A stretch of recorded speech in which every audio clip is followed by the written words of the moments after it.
আসসালামু আলাইকুম বন্ধুরা, দেখুন একটি মসফেট আমি চেঞ্জ করব। এখানে আমি জায়গাটি আগে থেকে পরিষ্কার করে নিয়েছি এবং বন্ধুরা এখানে মসফেটটি আগে আমরা এখন লাগিয়ে নাটটি আগে লাগাতে হবে যাতে এই মসফেটটি না নাড়াচাড়া করে। তো এই মসফেটটি আমি এই যে জায়গা মতো বসিয়ে দিলাম। তো বসানোর পরে এখন নাটটি মেরে দিব। তো বন্ধুরা দেখুন এখানে যেহেতু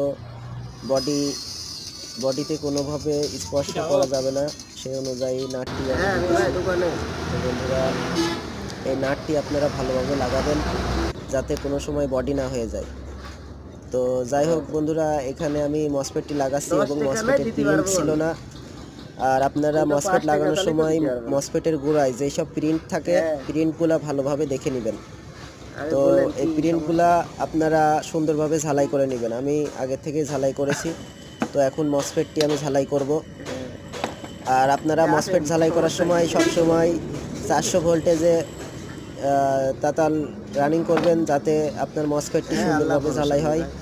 তো এখানে আমি 400 স্পিড দিয়েছি এবং মসফেটটি দেখুন ঠেকানোর সঙ্গে সঙ্গে কাজ করতেছে, এখানে সুন্দরভাবে ঝালাইও হয়ে যাচ্ছে। তো এখানে আপনারা যেটি করবেন, এই মসফেটগুলা ঝালাই করার সময় খেয়াল রাখবেন যে একটি ঝালাই আরেকটি ঝালাইয়ের সঙ্গে অ্যাকুরেট হয়ে গেছে নাকি বা এক হয়ে গেছে নাকি, এটা মিটার দিয়ে পরিমাপ করে নেবেন। তো বন্ধুরা দেখুন আমি এই মসফেটটি সুন্দরভাবে ঝালাই দিতেছি। তো এই ঝালাইয়ের সময় আপনারা খেয়াল রাখবেন যাতে অন্য রাং যে আরেকটি মসফেট না নষ্ট করে ফেলে, তো সেই দিকে লক্ষ্য রাখবেন। তো যাই হোক বন্ধুরা, এখানে মসফেটটির পিছনের পিঠ আমি ঝালাই করে ফেললাম। তো বন্ধুরা দেখুন ঝালাইটি আশেপাশের ঝালাইগুলো আমি লুজ ছিল সেইগুলা ঠিক করে দিতেছি। তো যাই হোক বন্ধুরা দেখুন উল্টো পিঠে আমি আবারও ঝালাই করতেছি,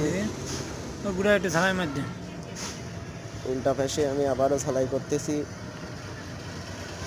তো এইদিকে আপনারা ভিতরের সাইডে ঝালাই করার সময় সবসময় খেয়াল রাখবেন যাতে ভিতরের সাইডটা কোনোভাবে একটি সংযোগ আরেকটির সঙ্গে না লেগে যায়।